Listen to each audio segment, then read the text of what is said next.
Hello, everyone, and welcome back to First Energy Stadium. Matt Florjancic alongside Bud Shaw, where the Browns started fast and looked very good offensively with touchdowns on their first three drives, but ultimately came up short in the second half with just 8 points and suffered a 32-28 loss to the Seattle Seahawks.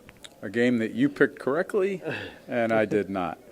I got to say, I take no credit or joy in when that, the Browns were up 28-25, I felt good about my 27-24 prediction of a Browns win. But I think it was one of those games, Matt, that was it's really kind of hard to get your arms around it. You know, at times the defense played well in keeping Seattle off the board after turnovers.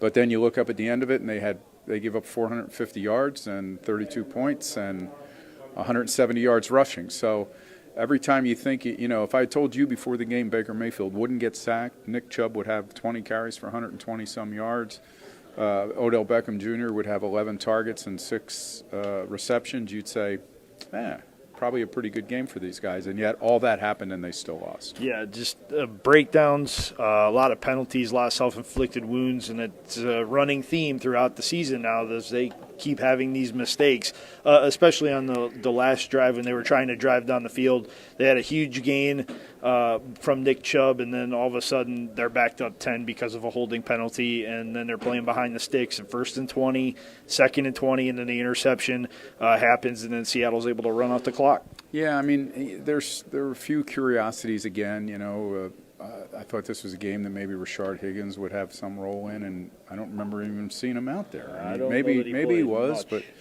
But so you get into these crucial situations where you're throwing a ball to Dontrell Hilliard or maybe some guys that you wouldn't expect to be out there at certain times of the game. But that's a nitpick. Overall, I don't think this was a play calling loss. I thought Kitchens, did a lot of the right things. Even my point about this, handing the ball off early, you don't have to hand the ball off early to have a running game. What you need to do is be able to run it in situations when the other team knows you're going to run it and then they can't stop you, or when you're in the right places on the field to give the ball to Nick Chubb.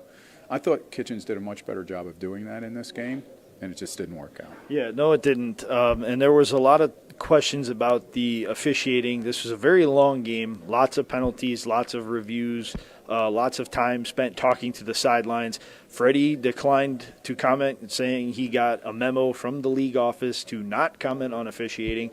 Baker Mayfield did not take that route. Didn't get the memo. And he, if he did, he probably filed it in the circular file, if you will. And he said it was really bad today. And he was right. There were times where the officiating was bad, but that's not ultimately why they lost today's game. I mean, I understand the play he's talking about. I think we all kind of scratched our heads on this blindside block call against Jarvis Landry, which was hard to find a blindsided player in that video since the guy saw it coming and sort of engaged Landry in the block himself. But when you look at it, there were 19 penalties called in this game, 9 against the Browns. So it's not like it was so lopsided that that's the reason you could point to and say this is what cost them the game. Seattle was also penalized a lot. It was a tough game to watch because of that. It seemed like every play there was a flag. Yeah, it didn't seem like there was a lot of continuity on either side of the ball, and that may be why Seattle took so long to get going offensively. They didn't have after their first drive of the game, they didn't have another touchdown until their last drive of the first half. So the Browns did a good job in between to hold them to field goals, but weren't able to get over the hump today. But this loss puts the Browns at 2-4 heading into the bye week. We all know what's on the other side of the bye. That's 2 tough road games. You get the Patriots in Foxborough, and then you've got the Broncos coming up. And I know the Broncos aren't playing great, but Denver's still a tough place to play. It's only happened once for the Browns since the early 1990s. So the challenges are still there.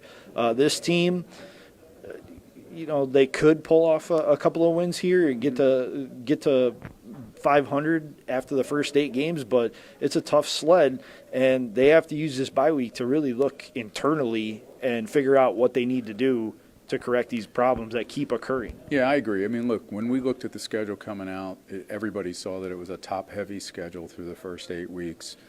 but I don't think anybody saw them being where they are right now. And I don't mean just 2-4. I mean losing in blowout fashion to the 49ers, and also falling apart against Tennessee, and then just committing these mistakes after week. I mean, we're 6 weeks into this thing now. You know, pretty soon we'll be halfway through the season, and it's not good enough to stand up there as Freddie did today and just say, hey, we know we got to get these things fixed. I mean, hey, Hugh Jackson said that stuff too, and it didn't happen. And I'm not comparing the two guys, but it's time for these guys to really figure something out during this bye week. Yeah, no doubt about it. Bud, what can we look forward to from you the rest of the evening?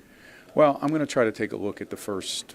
To me, there's an obvious break here with the bye coming up, and I'm going to take a look at the first 6 games of this season and see whether we can find out what the trends are for why this has happened to them.